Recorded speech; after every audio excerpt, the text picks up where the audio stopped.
Danielson.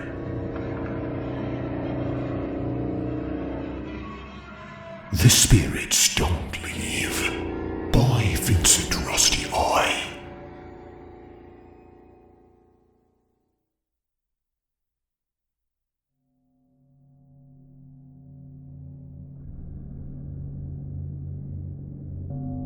This story is a little different, but I swear to you it's true. One night on June 29th, 1967, I decided to work a little late in the kitchen, cleaning up some hard-to-reach areas and just extra stuff. I wanted to start saving for Christmas, and I figured a little overtime would be a good way to get it done. I swear this happened. I began seeing things, hearing footsteps, even audible whispers. I thought nothing of it. It was a large room, so I figured noises reverberate, and who knows what might bleed through these walls. What really tipped me off that something weird was happening was when I heard the sink dripping. I thought that was odd, so I walked over to it to see if the gasket needed replacing. When I got there, I noticed there was no dripping, and the sound stopped. My blood went cold at that point, and my heart rate went straight up, and I started freaking out a bit. Then I heard a whisper and a little giggle. "Hello?" I shouted. Maybe one of the patients got out of their rooms, I thought. I started to look around, and I heard the giggle again under the table.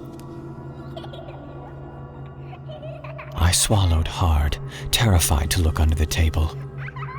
I wasn't sure what I would find. How would someone get out of their room this late at night without someone noticing by now? I closed my eyes and began to slowly squat down on the ground. I opened my eyes and saw what looked like a 12-year-old little girl with sunken-in eyes. She was in a dress. Her face was severely burned. I fell back and screamed. When I looked again, she was gone. I figured she had run off, and I ran to the phone and picked it up, to no tone. Then the pots and pans started to rattle, at first quietly, then loudly. I covered my ears tightly and tried to think what I had to do. I had to leave. I just had to. But first I needed to make sure everything was locked. But I couldn't. I just grabbed my keys and ran out, running to the nearest nurse. There's a girl in the kitchen!" I screamed. Frightened, she ran with me back to the room. We opened the door to silence. We searched, but we couldn't find the little girl I'd seen. Then the nurse looked at me and got pale. "What?" I said, getting unnerved by her look.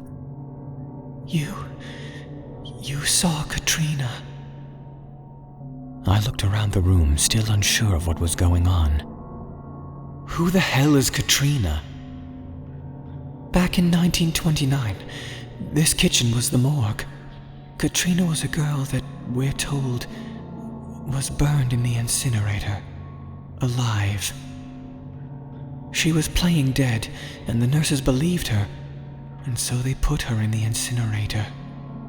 She thought it was a great game, until they started to burn her alive.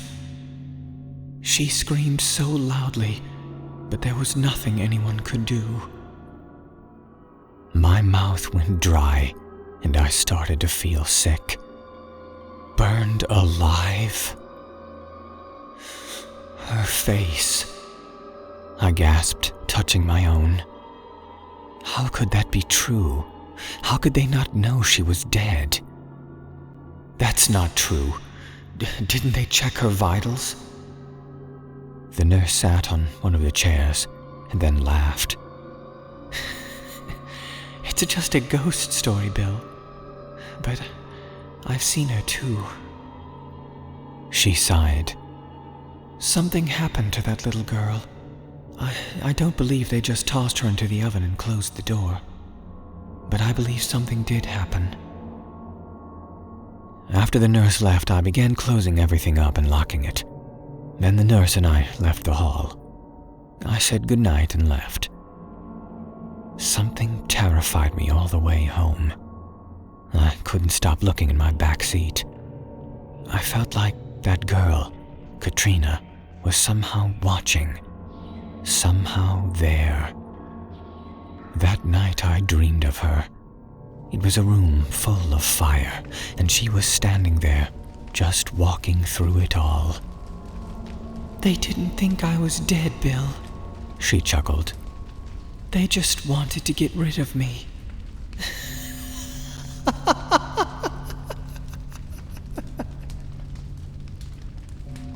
She giggled loudly. I saw a door open, fire burning bright. I saw the little girl Katrina being held by several doctors. As they tossed her in the fire, she screamed, trying to fight them. I started crying and tried to help her, but my hands just went through her body like she was made of ether. After she stopped screaming, I heard from behind, "Why, you ask?" I turned around to see her ghost again. The doctors liked to toy with me, and I turned out to be pregnant. There's only one thing to do then. Kill.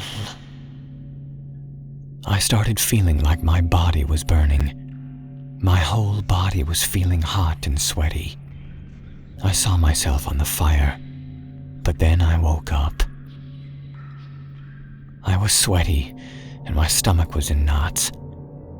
Your aunt had shaken me awake, telling me I was tossing and turning, saying Katrina over and over. I told her what happened, then got something to drink. I wasn't sure what to do. Fortunately, I went back to sleep and never had that dream again, or saw Katrina in my sleep.